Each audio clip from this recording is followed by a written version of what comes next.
Hi and welcome. This is Sig back at the Lockpick. Today I'm excited to show you how to pick and get this 6-pin generic Dimple lock, a perfect beginner's lock, at least in my opinion, for those who are just getting started picking Dimple locks. This particular lock quickly became my favorite, simply due to the fact that it's not only my introduction into the world of Dimple locks, but also my very first Euro cylinder that I ever gutted. I've learned a lot from this lock, and I probably wouldn't have started the whole Dimple lock journey if it hadn't come into my possession. So yeah, with that out of the way, let's get this thing into a vise and see if I can get it open, while I'll be sharing the story why I like it so much and where I got it from.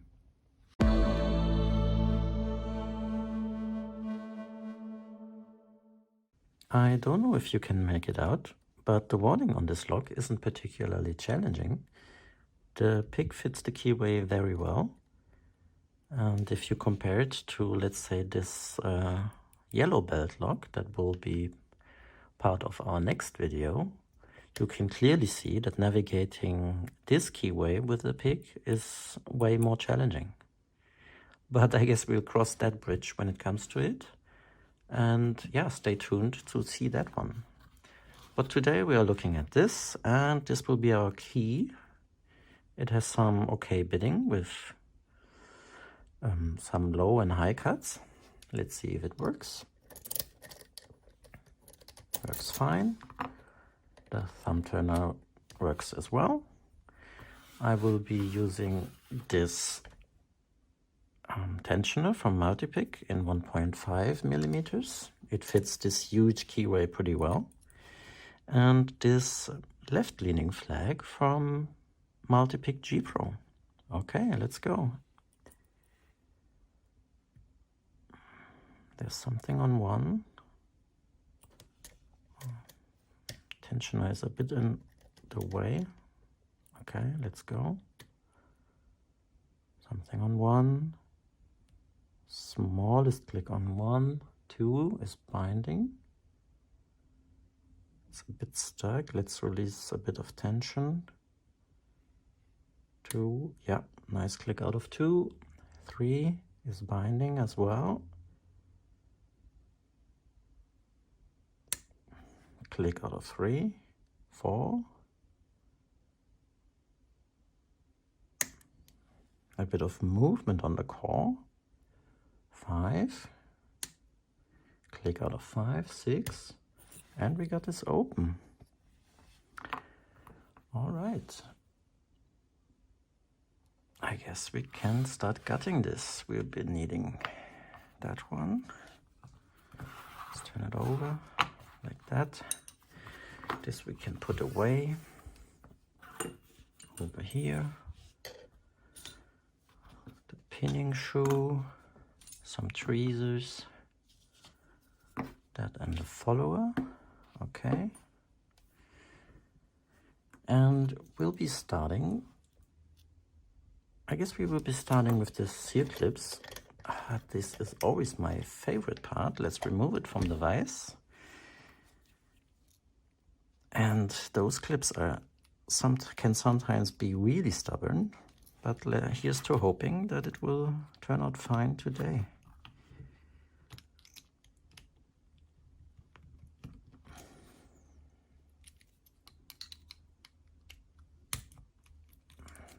Looks good.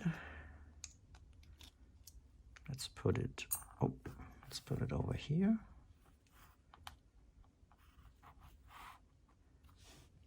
The next one, we need to be very careful not to lose this plug, because it has a spring tension in there, and the plug, if you can make it out, it tends to slip out like that. So I will be holding with my thumb while I'll be pushing this clip down, and yeah, this worked pretty well. Let's try and get it out. Okay. I will be immediately turning the core with, installing the pinning shoe, I want to say, just so the driver pins are pushed down and the plug doesn't fall out that quickly. All right, I will be putting this back into the vise, just so I have more control.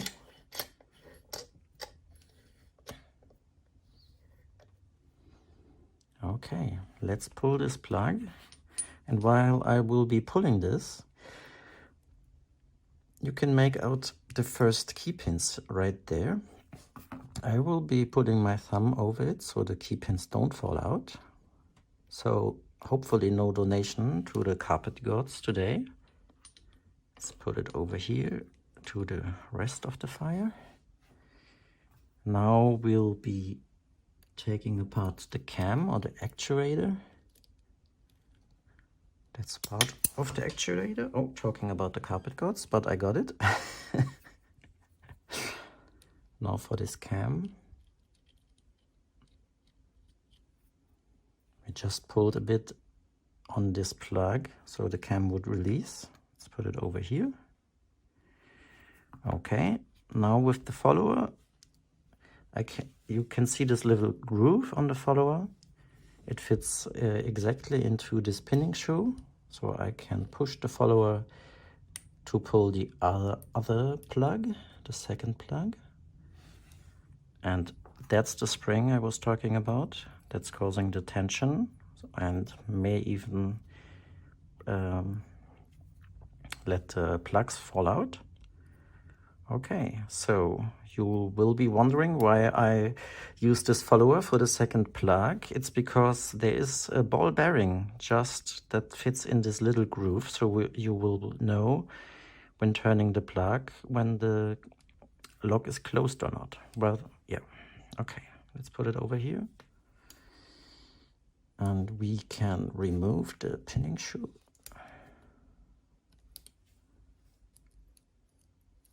Okay. And I will get the ball bearing first, simply because it's only one. Let's give you a better look at this. Okay. There it is.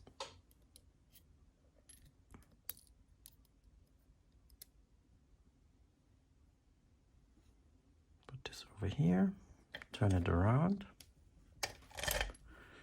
and we will be picking or cutting the driver pins out of the Bible.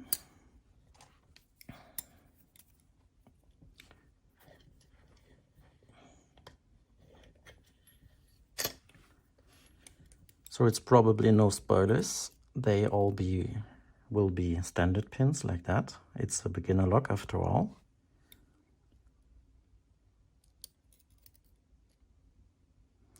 And so yeah, this lock actually was gifted to me as a Christmas giveaway when I ordered some lockpicks online. Yeah, I reached a certain, how do you call it, a minimum order value.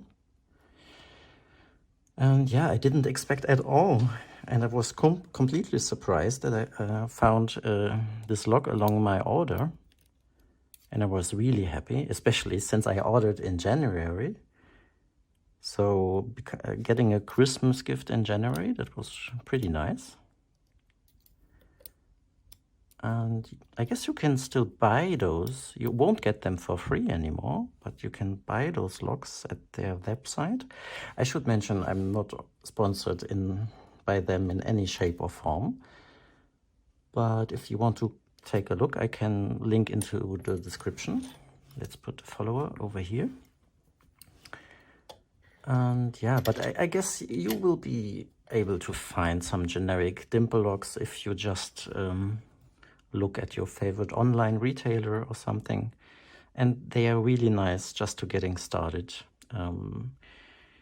as a beginner. I mentioned the keyway. For me as a beginner, it is a huge plus when the keyways aren't too challenging. And yeah, this lock is particularly good at that. So let's dump the springs. and get the ball bearing spring. It's a bit different than the others. I can show you. Whoop.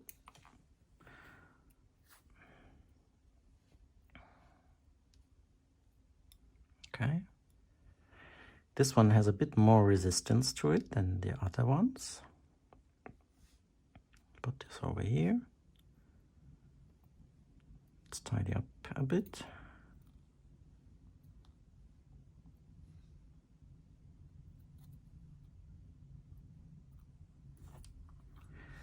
Okay, now for the key pins. Push this a bit over here, looking good. They are all standard as well. I guess that's no surprise. 6, 5, 4.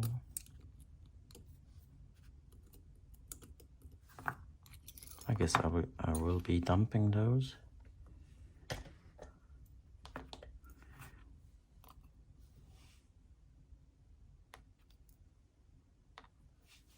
Okay.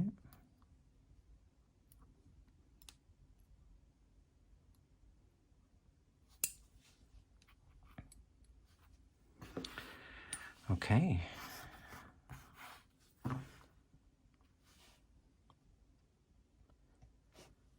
Let's give you a closer look at this.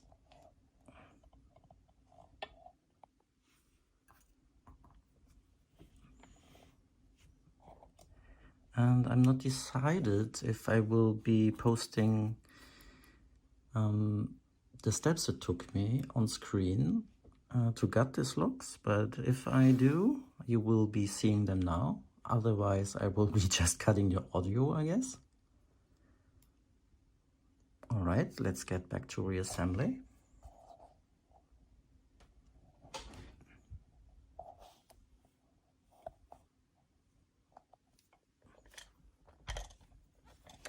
We'll start with the driver pins, excuse me, with the key pins. 1 and 2, 3, 4, 5 and 6. Put this over here. Now for the springs. Let's start with the ball bearing one. Please get over here.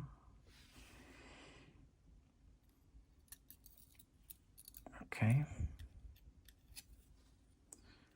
So now for 6 and 5, those springs are always a bit challenging for me, but I think it worked.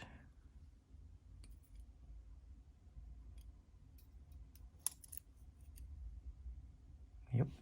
Okay. Put this over here for a second. 4.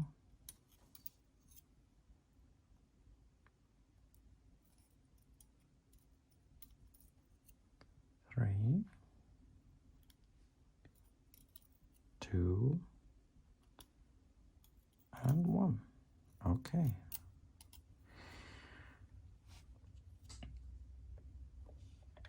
So I guess I will be putting this into the vise again. Or maybe let's get the follower first and the ball bearing inside and then get it into the vise.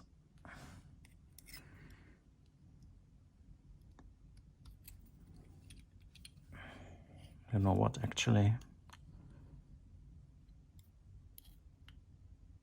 maybe we can manage. Okay, 6.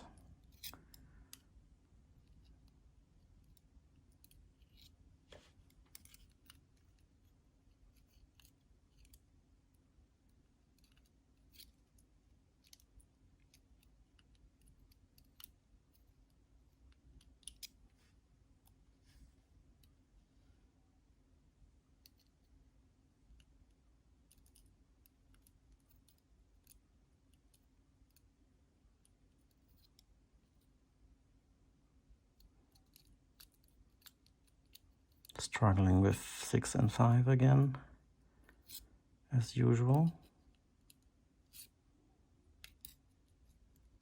5, 4. It's so weird. Always those two. The other ones usually work way better. 3,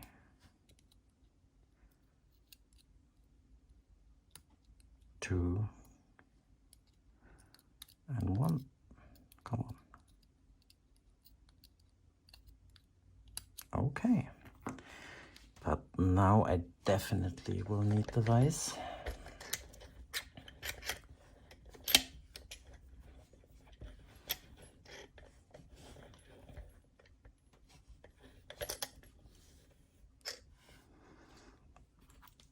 Let's get the pinning shoe.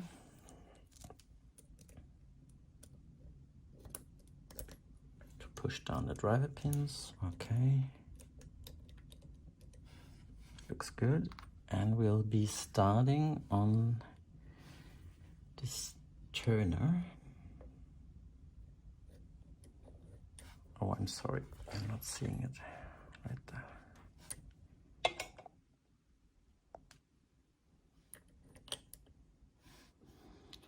Okay, we can remove the follower and get the plug.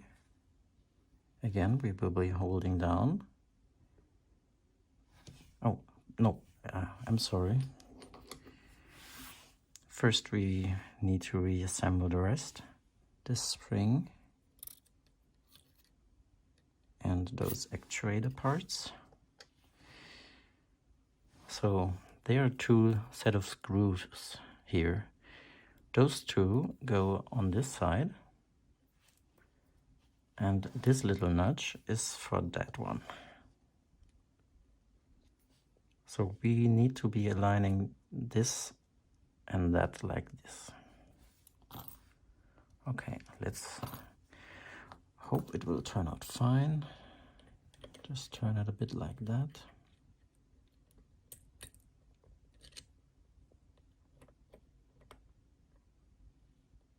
Did I lose the ball bearing now? Yes, I did. Oh, perfect. Luckily, I noticed immediately. So let's get the follower back and put in the ball bearing.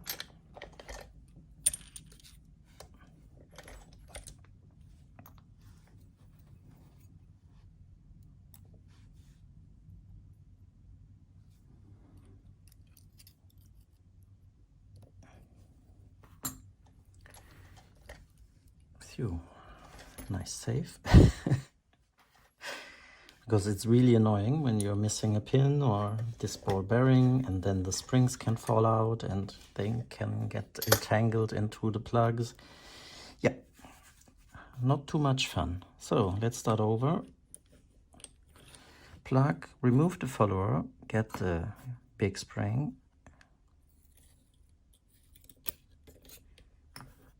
Turn the core a bit, put in the cam.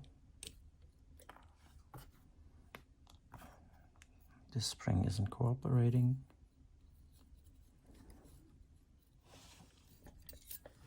Let's give you a bit of a look. Can you see it all right? Yeah, okay. Now for this part of the actuator.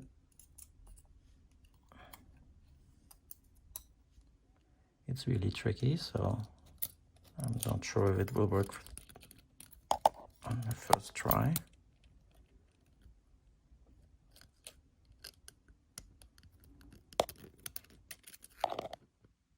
But I think that's okay. It doesn't need to be perfect, because when we will be turning the cores, it simply realigns itself. So let's get this part of the plug and push it in.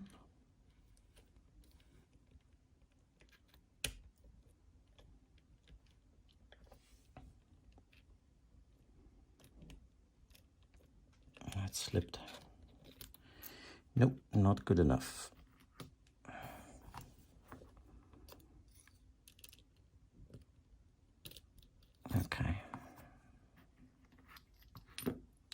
see it.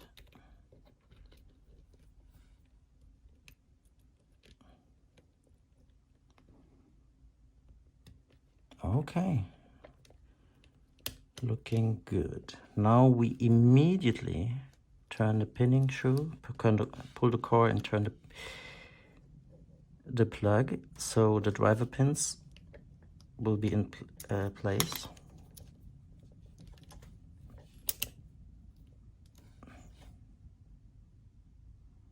Where's the key? Over here. Oh no, we need the pinning screw actually for the driver pins need to be pulled down. And then we turn it. All right, that's correct. Okay, so now for the most fun part, those lovely Cir clips. This usually doesn't work too well. And let's go. Okay. Oh, wow, okay. I didn't see that coming. Worked way better than I had anticipated.